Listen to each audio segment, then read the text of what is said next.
गेल्या 3 महिन्यांपासून मराठी टेलिव्हिजनवर धुमाकूळ घालणारं बिग बॉस मराठीचं 6वं पर्व ग्रँड फिनालेच्या उंबरठ्यावर जाऊन पोहोचलं आहे. तन्वी कोलते, राकेश बापट, अनुश्री माने, विशाल कोटियन आणि दीपाली सय्यद हे फायनलिस्ट ठरले असून विजेतेपदाला गवसणी कोण घालणार याकडे सर्वांचंच लक्ष लागलं आहे. खरं तर सुरुवातीपासूनचा गेम प्लॅन पाहिल्यास तन्वी कोलते विनर होईल असा अंदाज प्रेक्षकांनी लावला होता. मात्र तन्वी कोलतेच्या एका वाक्यानं प्रेक्षक नाराज झाले असून याचा फटका तन्वी कोलतेला बसणार का हे पाहणं महत्त्वाचं ठरणार आहे. त्यामुळे हे प्रकरण नेमकं काय आहे हे जाणून घेण्यासाठी लोकमत फिल्मीचा हा व्हिडिओ शेवटपर्यंत नक्की पहा.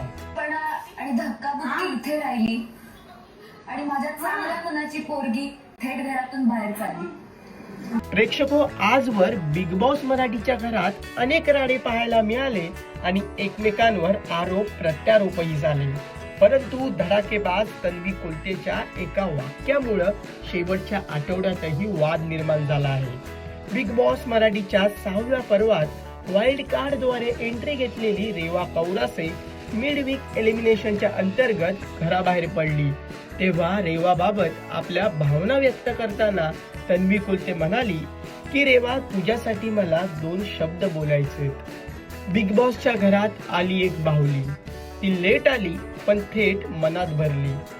टास्क ती एकदम जबरदस्त खेळली, माझ्या बरोबर पडली, उठली, रडली आणि हसली. पण या आठवड्यात ती मला सोडून चालली.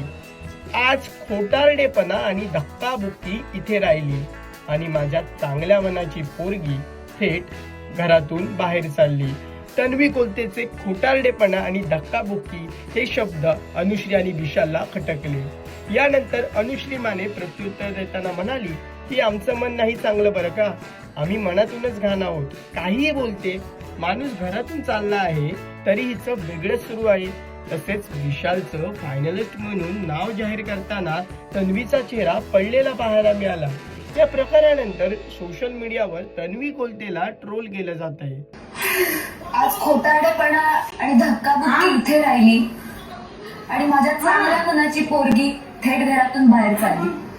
आमचं मन चांगलं नाही बरं का, आम्ही मनातूनच घाण आहे. काही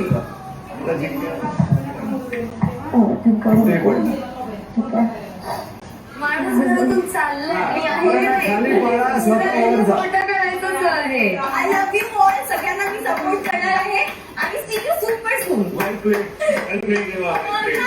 तन्वी, आपण पहिल्या फायनलिस्ट असण्याचा बहुमान मिळवला आहे. त्यामुळे आता आपण जाहीर कराल 4थ्या फायनलिस्टचं नाव. आपल्या समोर एक एनव्हलप आहे.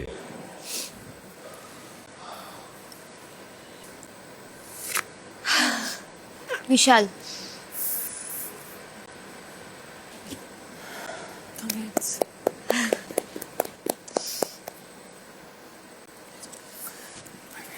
Thank you so much big boss, thank you so much Maharashtra. मी डिसाईड करीन की मी चांगला आहे की वाईट आहे. कुणाच्या बोलण्याने मला काहीच फरक पडत नाही. कोटी कोटी धन्यवाद महाराष्ट्र, खूप धन्यवाद. विशाल, आपण ठरला आहात बिग बॉस मराठी सीझन 6चे 4थे फायनलिस्ट. मनपूर्वक अभिनंदन. हा व्हिडिओ पाहून प्रेक्षकांनी विविध कमेंट्स करत आपली मतं व्यक्त केली आहेत. एकाने लिहिलंय की तन्वीने अनाऊन्स केलं हे बिग बॉसने मस्त केलं. विशाल आणि अनुश्री, तुम्हाला महाराष्ट्राचा फुल सपोर्ट आहे. विनर होऊनच या. बिग बॉसने करेक्ट कार्यक्रम केला. भाऊ बहिणीचे तोंड बघा कसे पडले आहेत. जलने वालो की दुआ. तन्वी इथे पण दिखावा करत आहे. किती काळ्या मनाची आहे ही तन्वी. का जिंकवावं हिला. काय चुकीचं बोलली. खरं आहे तेच बोलली. खोटेपणा आणि धक्काबुक्की करून वोट मिळत असतील तर हा पर्सनॅलिटी शो म्हणताच येत नाही. दरम्यान अनुश्री माने आणि तन्वी कोलतेच्या प्रवासावर बिग बॉसने तयार केलेली खास व्हिडिओ पाहूयात अनुश्री मानेची व्हिडिओ. अनुश्री म्हणू की म्हणू किड्या, मी अशीच आहे असं म्हणत प्रेक्षकांना पाहायला मिळाली एक शेरनी. बिग बॉस सीझन 6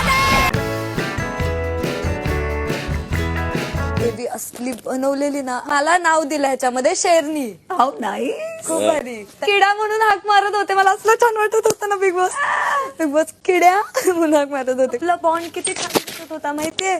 खूप स्पेशल आहे, खूप स्पेशल है आहे ना? तुम्ही लोक वेडे होणार आहात. तर तन्वी गोलतेच्या व्हिडिओनी सर्वांचंच लक्ष वेधून घेतलंय. ही कथा आहे कोकणातल्या एका छोट्या गावातून आलेल्या महत्वाकांक्षी तन्वी कोलतेची. तन्वी कोलते ब्रँड बनलाय ना, तर तो फक्त या बिग बॉस मुळेच बनलाय.